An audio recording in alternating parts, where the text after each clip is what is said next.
तू नरसिंहाला घेऊन निघून जा, मी बघतो कालीचं काय करायचं ते।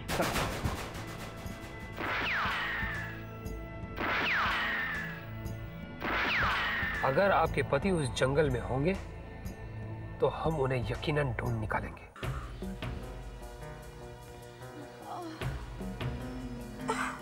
नंदिनी, तू घाबरू नकोस, सगळं काही ठीक होईल। हा, तू इथेच थांब। नंदिनी, जागी राहा नंदिनी, डोळे बंद करू नको। हे बघ, तू सांगितलं होतं त्याच दिशेनेच आपण निघालोय। हा, लवकरच आपण हॉस्पिटलमध्ये पोहोचू।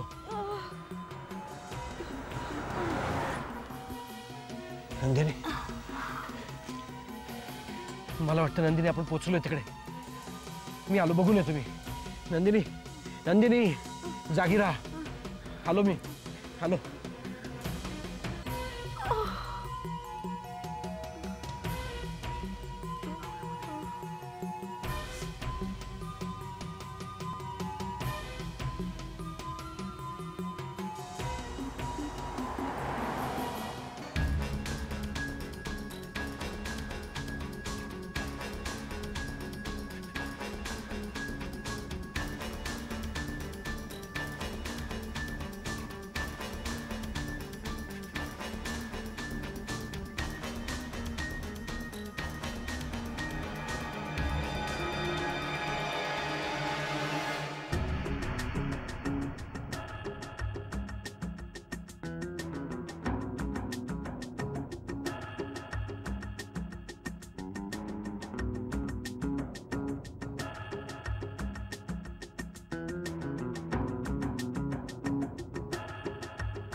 नंदिनी, नंदिनी,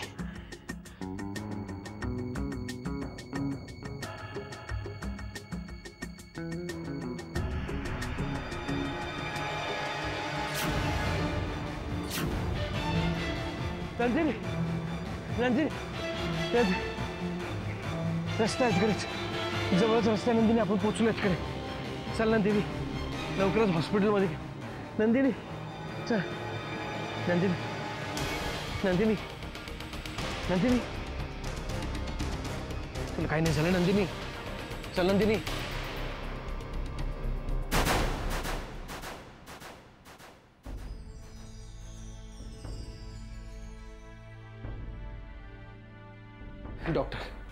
डॉक्टर कोण आहेत आता इथे? इमर्जन्सी आहे, प्लीज लवकर बोलवा डॉक्टरना। यांना काय झालंय नक्की? पोटात गोळी लागली तिच्या, तिला तातडीने उपचारांची गरज आहे। प्लीज डॉक्टरना बोलवा लवकर। सॉरी सर, तुम्हाला थोडं थांबावं लागेल। तुम्ही पोलिसांना कळवलंय? हे बघा, तेवढा वेळ नाहीये माझ्याकडे। सगळ्यात आधी तिला प्लीज तुम्ही ऍडमिट करून घ्या लवकरात लवकर। नाही सर, ही पोलीस केस आहे, आम्हाला तसं नाही करता येणार। तुम्ही मला ओळखलेलं दिसत नाही। तुम्ही कोणीही असा सर, आम्ही हॉस्पिटलच्या नियमांविरुद्ध नाही जाऊ शकत। हो पण सॉरी सर।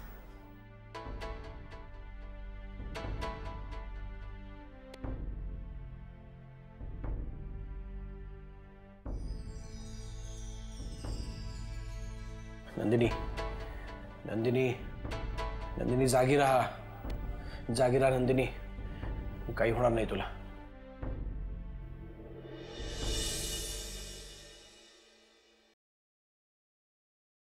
वहिनी साहेब, वाकनेस काका, मेजर साहेबांचा काही फोन आला होता का? काही सांगितलं त्यांनी तुम्हाला?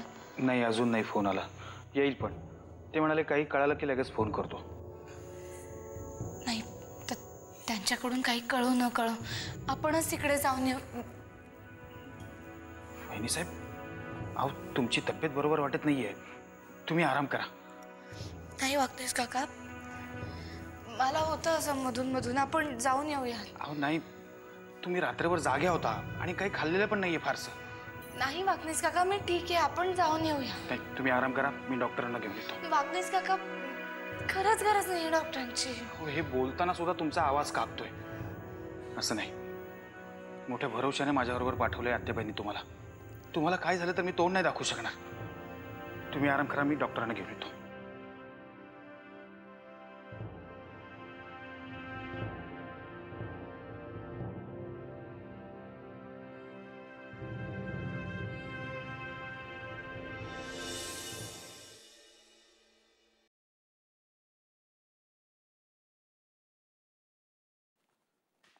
सुगंधे बोडक्या तू इथं तू इथं कशाला आलायस? हा कशाला आला म्हणजे काय? मायला पुतणी दिली या घरामध्ये, तिची चौकशी करायला नको का की बाई सुखात आहे का नाही? उगाच आगावसारखं बोल नको. तू इथं सारखा आलास तर कशी सुखात राहीन मी? आधीच्या घरातली सगळी माणसं खार खाऊन येत तुझ्यावर. जर दम धरायचं ना, सगळं थंड होऊ द्यायचं मग यायचं. काय घाबरतो का काय या घरातल्या लोकांना? मायला लगीन करून दिले पोरीचं, गुन्हा नाही केला. मला सांगते मोठी ए बाकी कशी आहेस तू? मी बरी आहे. हा आणि आमचे जावई बापू कसे आहेत? बरे आहेत बरे आहेत. जावई बापू, सासरे खरा सासरा थोडासा येऊ. नाही ते काय बी असलं तरी आताच तुमचं नाव काढलं. 100 वर्ष आयुष्य आहे बघा तुम्हाला. 100 एक दिवस बी कमी होता कामाने. नाही होणार पण 100 वर्षापर्यंत आमच्या पोरी बरोबर संसार करा म्हणजे झालं. आमचे आशीर्वाद आहेतच हो तुमच्या पाठीशी. तुमच्या आशीर्वादाची गरज हिला जास्त आहे. का मला काय दाढ भरली? तसं नाही, हिला की नाही किल्लेदारांची सून म्हणून मिरवायचे. आता हे काय नवीन प्रकरण आहे? किल्लेदाराची सून म्हणून मिरवायचं हाय म्हणजे?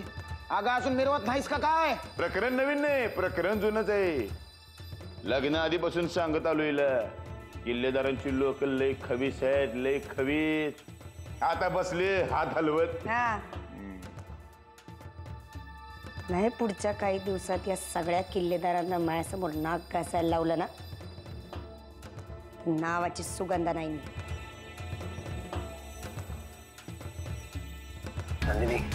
नंदिनी जागी राहा, आपण हॉस्पिटलमध्ये पोहोचलोय. लवकरच ट्रीटमेंट सुरू होईल तुझ्यावर. नंदिनी हॉस्पिटल आहे का कत्तलखाना आहे?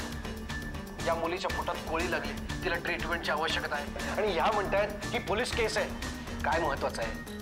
या मुलीचं प्राण महत्वाचं आहे का पोलिसांसाठी थांबणं महत्वाचं आहे? तुम्ही नरसिंह किल्लेदार ना?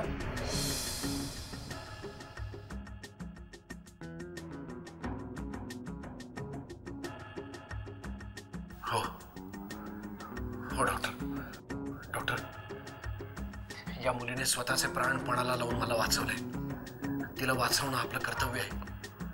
Please doctor, please. ठीक आहे, तुम्ही काळजी करू नका. मी लगेच ऑपरेशनची तयारी करतो. What boys? नंदिनी आता लवकर बरी होशील तू. डॉक्टर लगेच ऑपरेशन करतायत.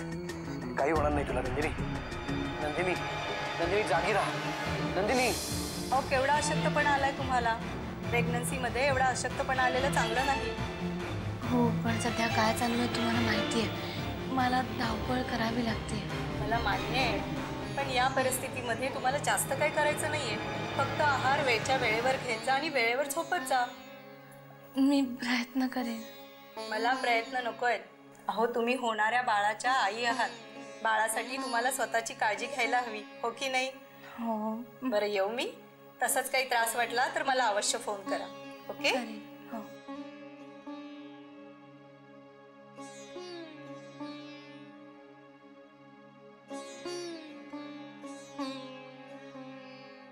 त्या गोष्टी वेळच्या वेळी जेव्हा होतात ना, तेव्हाच त्याचं महत्व. नमस्कार किल्लेदार साहेब. आत्याबाई नमस्कार. जावं बापूंना भेटायला आलतो. म्हटलं जाता जाता तुम्हाला बी भेटावं. नाही काय माग आता जे काय झालं ते झालं हो. पण आता कसं व्यायी झालोय ना आपण. व्यायी हा बरोबर का नाही? बजाजीराव, काय मिळवलं त्या दोघांचं लग्न लावून? हे असं काहीतरी करून किती जणांची आयुष्य तुम्ही खराब केली आहेत, कल्पना आहे तुम्हाला? हो, कोणाचं आयुष्य खराब केलंच असेल ना तर ते तुम्ही आणि तुमच्या भावानं केलंय किल्लेदार. जर परशु शेटनं हे असले नसते उद्योग केलेच नसते तर ही वेळ आलीच नसती तुमच्यावर बी आणि आमच्यावर बी. पण आम्ही तुम्हाला समजावून सांगितलं होतं ना काहीतरी करू म्हणून. मग का घाई केली तुम्ही एवढी? तुम्ही समजावलंच मला. तुमच्यात समजावणं कशाला म्हणते तो? नाही म्हणजे तुम्ही या घरातून बाहेर गेलाच नाहीत तर कोणाला कळणारच नाही की तुम्ही कुठं गेला, कधी गेला. या वाक्याला तुमच्यात समजावणं असं म्हणतात. तुमचे वाकणे साहेब बोलले होते असं मला, त्याचं काय? वाकणी जे काही म्हणाले होते ते चांगल्यासाठीच म्हणाले होते ना. अरे वा, कोणाच्या चांगल्यासाठी बोलले होते? मला ठार करून कोणाचं चांगलं होणार होतं? तुमचंच ना. हे बघा, ते जे काय बोलले ते तुमच्या चांगल्यासाठी बोलले, माझ्या किंवा माझ्या पुतणीच्या चांगल्यासाठी नाही. पण त्याच्यामुळे किती प्रश्न उद्भवले ते कळतंय का तुम्हाला? मला कशाला कळायला पाहिजे? हा, तुम्हाला कळतंय ना, मग तुम्ही सोडवा हे प्रश्न. आणि हे सगळे प्रश्न निर्माण करणारा तुमचाच पोरगा आहे हे विसरताय तुम्ही. बस, आवाज खाली करून बोला. जाऊ दे आत्या, जे झालं ते झालं. आता तेच तेच उगाळण्यात काही अर्थ नाही. बजाजी, झालं ना तुमच्या मनासारखं? आता या. आता कसं लाईनीवर येऊन बोलला, बरं वाटलं. आणि येण्याच म्हणत असाल तर ते होईलच. काय इतक्यात गावाला जायचा विचार नाही हो माझा. म्हणलं आता मुंबईत आलोच आहे तर जीवाची मुंबई करूनच जाऊ, म्हणजे मुंबई फिरणं बी होईल ना. ते नवीन पूल बांधलाय म्हणे समुद्रावरतीच, शिलिंग का काय. गावाला कुठली आली तो समुद्रावरची पुलं? आम्ही लहानपणापासनं फक्त रमावती नदीवरचीच पुलं बघत आलोय. शिलिंग नाही तिकडे. तुम्ही बघितलंय शिलिंग? येतो मी.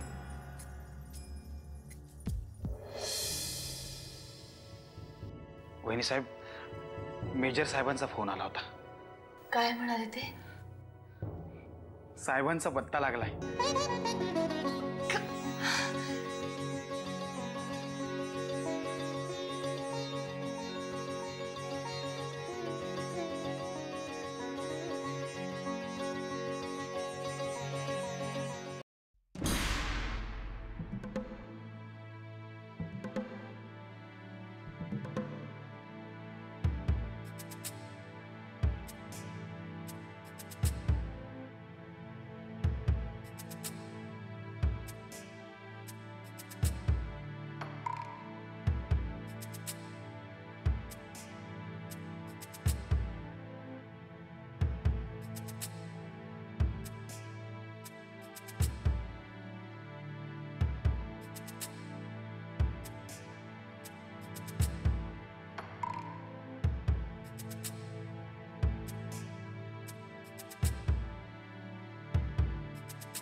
काय झालं डॉक्टर?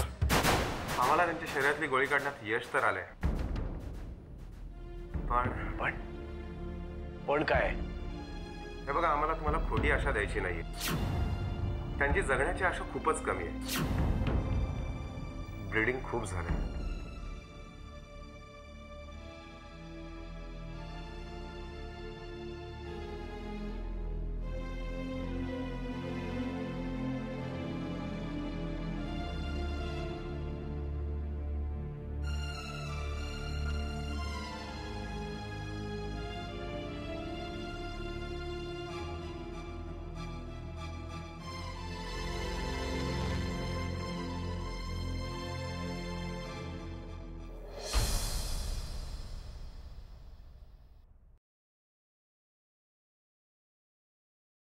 या मिसेस जानकी किल्लेदार आणि मी किल्लेदार साहेबांचा पी आहे पद्माकर वाकनीस. कॉंग्रॅच्युलेशन्स मिसेस किल्लेदार. नमस्कार. नमस्कार. हे कुठे आहेत आणि त्यांना हॉस्पिटलात का आणलंय? काही सगळं ठीक आहे ना?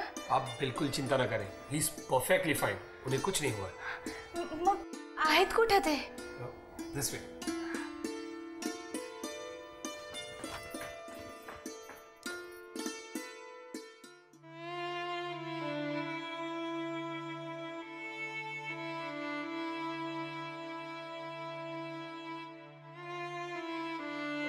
Nandini, Nandini, your a fighter.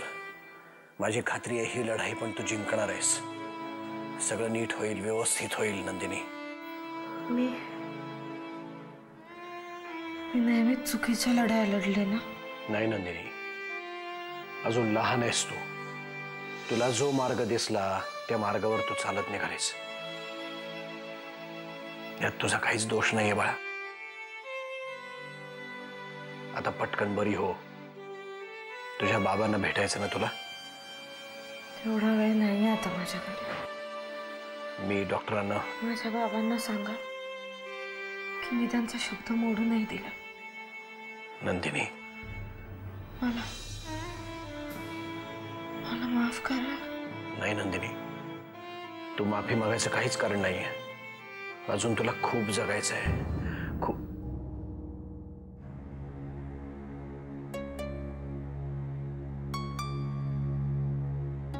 Nandini, Nandini, Nandini.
ही नंदिनी म्हणजे आपल्या घरी आली होती तेच ना? ती कशी काय? स्वतःच्या जीवावर उदार होऊन तिने माझा जीव वाचवला आणि मी मात्र तिच्यासाठी काहीही करू शकलो नाही.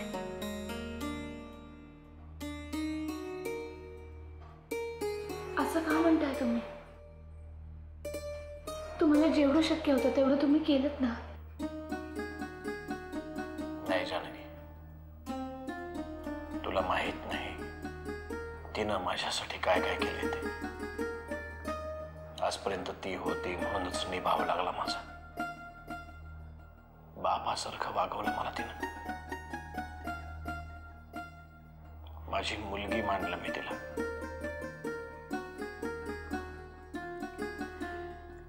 मुलीच्या बाबतीत पुन्हा एकदा अपयशी ठरलो मी. असं नाहीये, असं नाहीये. तुम्हाला जेवढे प्रयत्न करता येत होते तेवढे तुम्ही केले. तुम्हाला जे जे काही शक्य होतं ते सगळं तुम्ही केलंत ना? जानकी, तुला भेटण्यासाठी, फक्त तुला भेटण्यासाठी एक एक दिवस ढकलत होतो मी.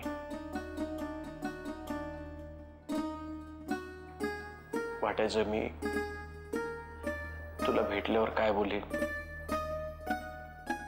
काय करेन.